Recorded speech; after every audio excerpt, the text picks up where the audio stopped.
All right, so I'm outside now. I'm gonna do some comparisons between the GoPro internal mic and A1 and M1. So I have two Hero 4 black cameras that I'm testing with. The first test is gonna be with one of the GoPros inside the waterproof housing, and the other one is just gonna be with the A1 and M1 in the frame. The A1 and M1 doesn't matter what housing we use because we're using Bluetooth to transmit the audio.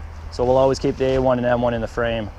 So that was the A1 and M1 using the windshield on the mic.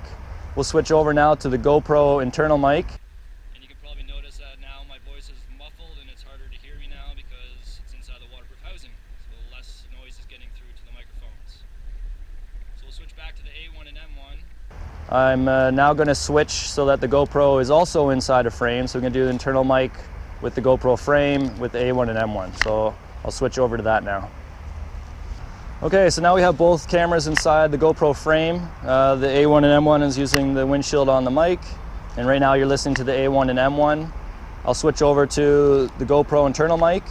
So now this is on the GoPro internal mic. The sound quality should be a little bit better than the waterproof housing, but obviously not as good as the A1 and M1. It's not really windy right now, so you're probably not picking up any wind noise on the GoPro internal mic.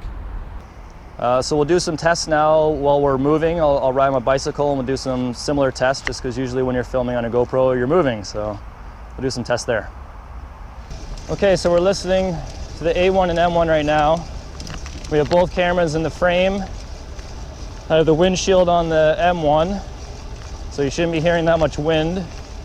I'm going at a fairly good pace, so there is some wind pickup. We'll switch over to the GoPro mic. Hearing some wind now. You can't really hear my voice, and you're not really picking up any of the surrounding sounds in the area. So you're listening to the A1 and M1 right now. The A1 and M1 is still inside the frame housing because it doesn't really matter. I have the M1 with the windshield on it so that the noise is reduced from the wind. We'll switch over to the GoPro internal mic.